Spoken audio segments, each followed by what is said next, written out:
বেআইনি মাদকদ্রব্য কারবারে বিপুল পরিমাণ মাদক সহ গ্রেপ্তার দুজন। ঘটনাটি ঘটেছে জিয়াগঞ্জ থানার নেহালিয়াপাড়ায়। শুক্রবার গোপন সূত্রে খবর পেয়ে জিয়াগঞ্জ থানার পুলিশ ওই এলাকায় অভিযান চালিয়ে দুই পৃথক জায়গা থেকে বিভিন্ন ব্র্যান্ডের 291 বোতল মাদক বাজেয়াপ্ত করে। ঘটনাস্থলে দুইজনকে গ্রেপ্তার করে পুলিশ। ধৃতদের শুক্রবার লালবাগ মহকুমা আদালতে তোলা হয়। এই ঘটনার সাথে আর কে বা কারা যুক্ত আছে তার তদন্ত শুরু করেছে পুলিশ। মানসিক স্বাস্থ্যের জন্য সবার আগে যে নামটি মনে ভেসে ওঠে, সুস্থ মনের ঠিকানা মনোবীক্ষণ। যোগাযোগ নাম্বার 7477799513। বেআইনি মাদকদ্রব্য কারবারে বিপুল পরিমাণ মাদক সহ গ্রেপ্তার হয় দুজন।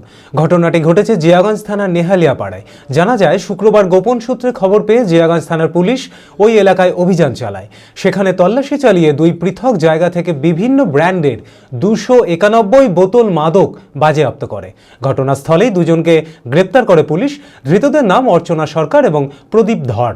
ধৃতদের বিরুদ্ধে নির্দিষ্ট আইনে মামলা রুজু করা হয়েছে। শুক্রবার তাদের লালবাগ মহকুমা আদালতে তোলা হয়। এই ঘটনার সাথে আর কে বা কারা যুক্ত আছে তার তদন্ত শুরু করেছে পুলিশ। ভারত বিখ্যাত মেডিকা হেলথ সেন্টার এখন বহরমপুরে। এখানে মেডিকা হেলথ সেন্টারে সুবিখ্যাত স্পেশালিস্ট চিকিৎসক ওপিডি করছেন। কার্ডিওলজি, ডার্মাটোলজি, ডায়াবেটিস ও endocrinology, ENT, neuro, nephrology, medicine, general surgery, urology, paediatric, orthopaedic, pulmonology, plastic surgery আরও সমস্ত পরিষেবা নিজের জেলাতেই পাচ্ছেন। রক্ত, মল, মূত্রের সব রকম পরীক্ষা অতি উন্নত ও আধুনিক মেশিনে করা হয়। USG, CT scan, digital X-ray, echocardiography, endoscopy সহ আরও সমস্ত ছবি করা হয়। বিশদে জানতে যোগাযোগ করুন Medica health centre Baharampur, SS Medicate, 14 KN road, Baharampur, Murshidabad.